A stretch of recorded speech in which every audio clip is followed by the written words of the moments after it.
Shisin madon uwe kuna ubakerteng uram. Uniang kuna ulong ubajai tu bha.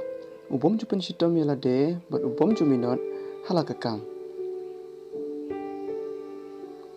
Usu ap khmi be nakiwe yalakakam la jong. Bakiwe kenya rablem yakakam jong u bat juture mastang naladehi.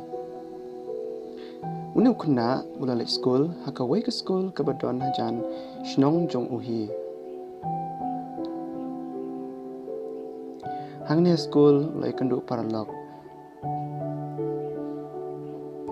Ya uwe ukuna bukerteng usyam. Une ukuna ulong busmat bha banle yakino kikam daladehi. Te kini arngut kilai ibha bat kia syong lang ru hakaju keben kelas. Te uram ula perkat halamarwe ba usngyudan pok palat bu kendu paralog bat u. Namar ulong ubusmat bat peminot bha krekot. Uperkat ru dala de por thok tes lane exam ngam don kam shu ban krekot ngan supan be na usyam yas ula ong. Te hakawe kesni kat baki dang syong haklas uram ula ong hausyam ap da ai tes imis sa ai but langmo ula ong. Usyam ru yala parlok ula komo ula ong do.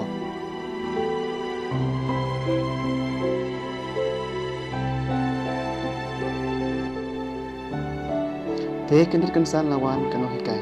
Kalau skap shini baro bala syai kesni ngat ai kelas des ya pi baro.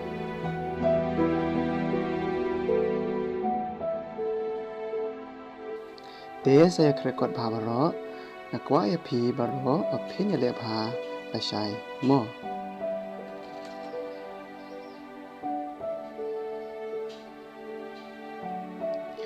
Te habala syai kesni kano hikai kala ai jingkli yaki hablak bot bat kano hikai kala ong pet kena baro saya tho yakini ki jingkli bangla ai hangne. Te uram ula subut bet na ki jingtho chung usyam hakapor bakim yi kino hikai.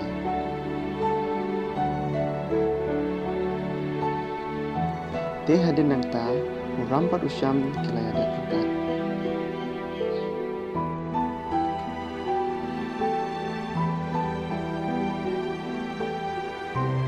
Kilit aino yaki paper jungki anda kapor kaladir. Badai hang tagay wala kala persyang sedang no dalade bentrish tom hangne shkman. Parlok barok kajing hikai bang yu anakane kajing itu kana wadom len bansanya hakiwe yalade. Yala kakam lane kajong tre. Barabor hi ngide ban yang halaki jongki kejan andu bestang in poi syakathong. Ban yok hei yau sok batiang jong kajung im jong pi iwe pai we barok.